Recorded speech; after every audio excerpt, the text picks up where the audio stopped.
Olá, eu sou a Bianca Grella. E eu, Ricardo Lauricella.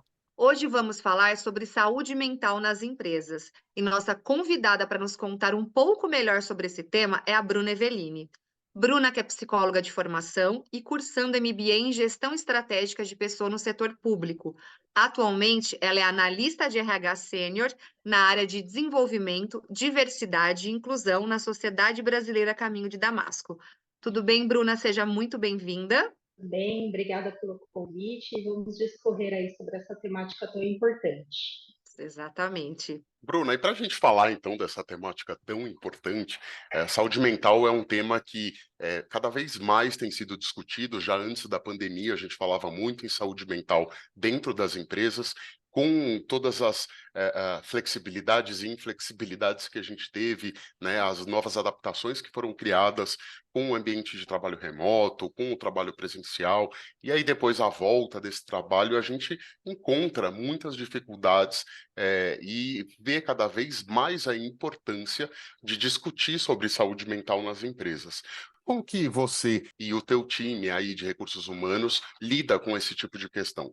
Então, a gente hoje, né, dentro da SBCD, a gente pratica diversas ações, né, pensando aí na saúde mental do colaborador. Acho que um ponto importante é a gente pensar nessa promoção em saúde mental do que lidar com a doença mental, né? Eu até ouvi um RH Week, né, na semana passada que falava sobre isso, né? Que quando a gente fala de doença mental é a hora que a gente perde esse colaborador, porque ele já entrou em afastamento. Né? Então, todas as ações que a gente faz antes, pensando na promoção em saúde, ela acaba sendo muito mais relevante, né? Então, nós temos diversas ações e acho que uma que é primordial e que tem funcionado bem dentro da instituição é o programa de acolhimento, né? O programa Acolher, que surgiu aí em agosto, né, de 2023, acho que foi quando ele foi realmente polarizado para toda a instituição, né? Então, pensando sobre esse acolhimento do colaborador, pensando em qualidade de vida, pensando até mesmo nas políticas de gestão de pessoas aqui da SBCD, né? Que prioriza a qualidade e a humanização do atendimento. Mas, Bruna, esse programa Acolher, ele é uma terapia ou não? Então, essa pergunta ela acaba sendo bem interessante, né, Bianca? Porque as pessoas hoje elas confundem, né, o que é terapia e o que é acolhimento, né? Exato. Então, para a gente já desmistificar isso, o nosso programa de acolhimento não é terapia, né? Quando a gente pensa em terapia, a gente está vendo um processo, né, para tratar as questões emocionais, questões comportamentais e psicológicas do indivíduo. Já dentro do programa de acolhimento, a gente proporciona um ambiente seguro para esse colaborador, para que ele possa expor, né, essas questões psicológicas dele, essas questões que estão trazendo dores para ele durante o trabalho. E a gente acolhe, né, essa queixa do colaborador, orienta e damos os encaminhamentos de possíveis possibilidades de enfrentamento que esse colaborador ele pode ter. Então ele acaba sendo uma espécie de esse acolhimento, ele quando a partir do momento, claro, tem um profissional do outro lado, né, quer dizer, tem o colaborador que foi procurar e um profissional formado em psicologia, faz uma espécie de um aconselhamento, certo? Um aconselhamento psicológico?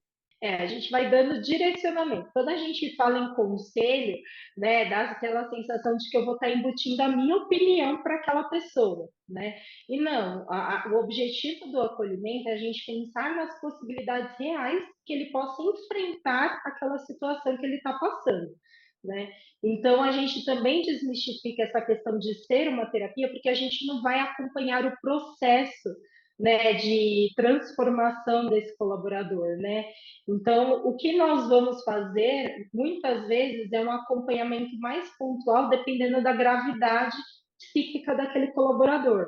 Então, em algumas situações, requer algum tipo de acompanhamento desse colaborador, justamente para que a gente possa garantir essa transformação dele, essa mudança mesmo, né? Então, acaba sendo bem importante, bem pontual alguns acompanhamentos. O colaborador interessado nesse tipo de programa, como ele faz para acessar o programa Acolher? Hoje nós temos alguns canais, né, de que podem advir essa demanda. O nosso canal direto é o e-mail institucional, que é o programa, né, o acolhimento institucional @sbcdsaude.org.br. Então, o colaborador ele acaba entrando em contato através desse e-mail e a gente tem um prazo de resposta ali até de 48 horas para proporcionar um agendamento. E essas demandas, elas podem vir de alguns vieses aí, né? Espontânea, que é quando o colaborador ele sente a necessidade e ele mesmo encaminha esse e-mail para solicitar o agendamento. Hoje a gente atende a segurança do trabalho, então todo colaborador que ele passa por alguma situação de agressividade dentro do ambiente de trabalho, é aberto uma CAT, né, a comunicação de acidente do trabalhador, e a segurança do trabalho nos notifica para que a gente faça o acolhimento desse colaborador, entender como que aquela situação o atingiu de alguma forma e como que ele vai lidar, vai enfrentar com aquela situação. Existe uma questão que pode vir do próprio gestor quando ele nota que o rendimento daquele colaborador está caindo ou que ele tem algum tipo de conflito dentro da equipe, com os pares.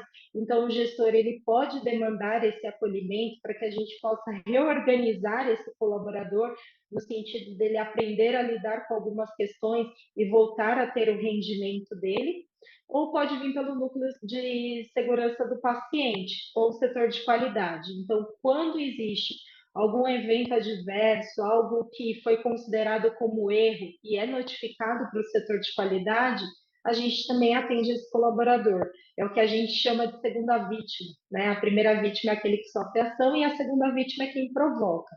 Então, a gente faz o acolhimento desse colaborador para entender quais foram as situações que podem advir daquele erro.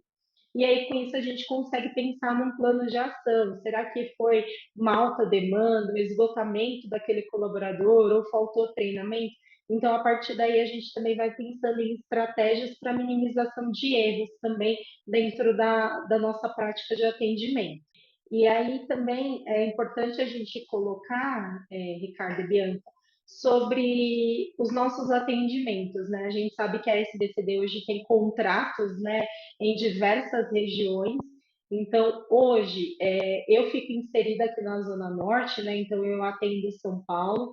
A gente tem uma pessoa, né, um ponto focal que fica na Baixada, então ele atende ali os contratos de Cubatão. Temos também a Fernanda, que fica na Zona Norte, então ela auxilia nessa demanda, porque acaba sendo um contrato bem extenso. E temos também uma pessoa alocada lá em Mocambinho.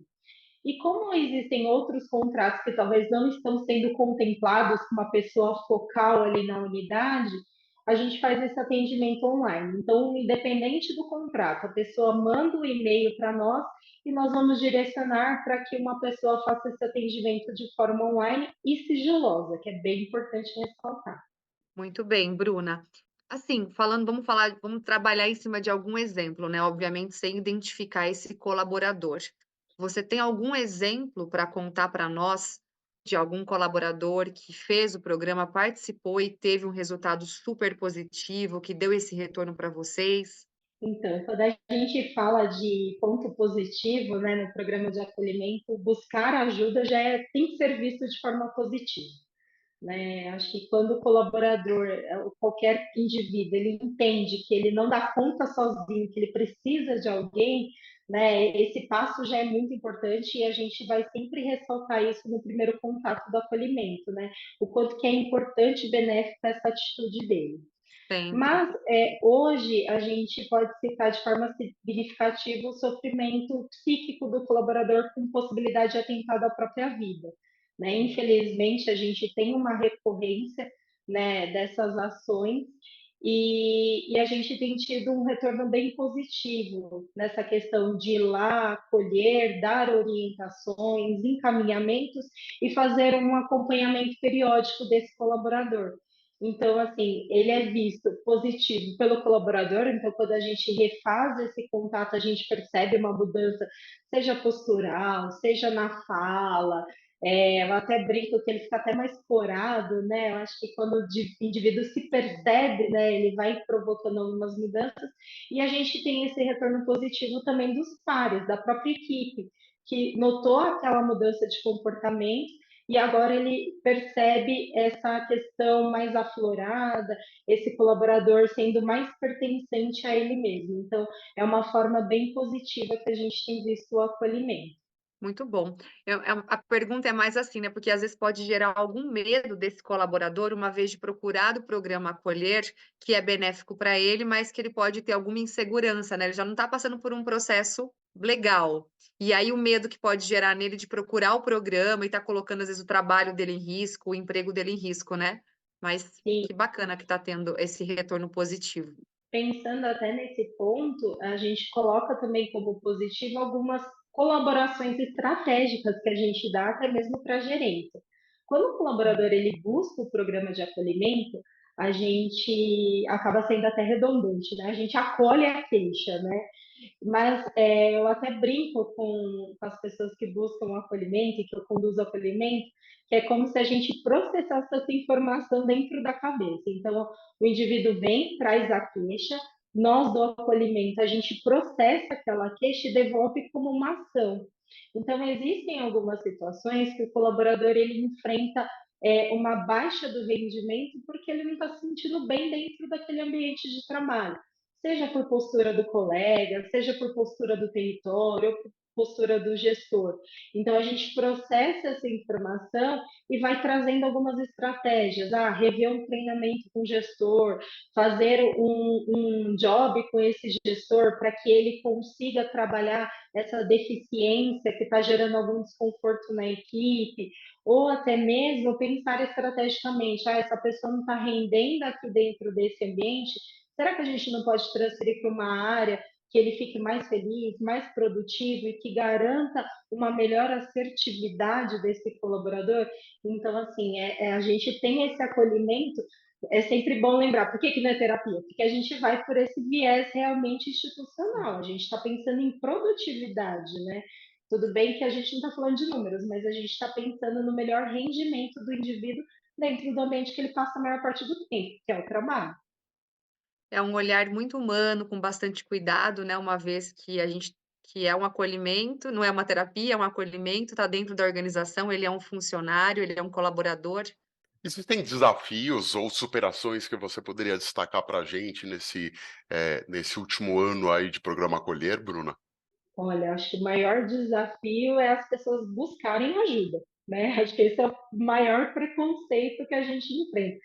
Quem, enquanto psicóloga, nunca ouviu, né? Não vou falar com você que você vai ficar me julgando, você está me analisando, né? Então, acho que ali a nossa maior dificuldade é essa, né? Que as pessoas procurem um acolhimento, seja ele por medo de buscar ajuda, né? E de certa forma é como se você garantisse ou certificasse da sua impotência de lidar com algo, né? Então, isso é um grande preconceito. E existe também uma questão que nós estamos inseridos dentro do RH da instituição, né? Então, as pessoas fazem esse julgamento e esse trocadilho de se eu for falar com o RH, vai ser comunicado ao meu gestor e eu estou colocando o meu emprego em risco. Além de eu garantir que eu estou sendo ineficiente com algumas questões emocionais, eu também estou sendo condenado a perder meu emprego porque eu não sou tão produtivo, né? Então, a gente tem desmistificado isso. Eu acho que falar de saúde mental vai fortalecendo isso, né? Que buscar ajuda é um sinal de fortaleza, né? É um sinal de autocuidado. Então, a gente tem desmistificado essa questão de buscar ajuda e também de mudar essa cultura, de que falar não coloca ninguém em risco, muito pelo contrário, a gente vai aumentando as possibilidades de desenvolvimento de uma ação. E você tem alguma mensagem que você pode deixar para esse colaborador cada vez mais, né, não ter vergonha, uma vez que ele está passando por algum processo, e ele é um excelente profissional, mas todo mundo passa por processos, ele procurar vocês, às vezes, para colocar alguma situação dentro da empresa, como você mencionou um pouco atrás da nossa conversa. Alguma mensagem que você possa deixar aí para nós? Então, acho que a primeira mensagem é que buscar ajuda é fazer uma reflexão sobre si mesmo, né? É uma atitude de autocuidado. E o medo de buscar ajuda, ele tem que ser muito menor do que o medo de perder a si mesmo, né? Quando a gente não busca ajuda, a gente se perde. né? Sim. Então, quanto instituição, a gente tem muito claro quais são as metas que nós temos que cumprir. Mas antes disso, a gente pensa muito que para que as metas sejam cumpridas, a gente lida com pessoas. E para isso a gente busca, né, através desse programa, acolher as pessoas, né, dar diretrizes, dar direcionamento e engajar essas pessoas para que elas tenham uma qualidade de vida melhor, seja dentro do ambiente de trabalho ou fora dele, né? Porque é a mesma pessoa, não tem como ela mudar. Ah, lá fora eu sou a Bruna e aqui dentro eu sou a Bruna Eveline. Não, eu sou Bruna Eveline em qualquer esfera, né? E aí, quando eu tenho esse acolhimento dentro da instituição, eu mostro para os meus colaboradores que eles não são apenas números, né? Eles fazem parte de uma história, eles fazem parte da missão da instituição e que a gente quer proporcionar o melhor, seja a qualidade, seja a produtividade deles. E estamos à disposição, né? Que bom, então Muito legal. repetindo aqui, repetindo o e-mail para as pessoas acessarem o programa Acolher, Bruna. É acolhimentoinstitucional@sbcdsaude.org.br. E para o pessoal não se intimidar. Lógico que não. Como dizem, né, nós somos um setor fofinho, né, o setor do abraço. O acolhimento é abraço, é afeto, né? Parabéns para você, em primeiro lugar, que está aqui batendo esse papo, esclarecendo essas dúvidas para a gente, e para toda a equipe de RH e da empresa. Obrigada, eu que agradeço a oportunidade de poder falar e clarificar um pouquinho sobre saúde mental. Muito obrigado. Pessoal, o Fala SBCD é uma produção da comunicação corporativa da SBCD, que conta com convidados ilustres como a Bruna Eveline. Obrigada.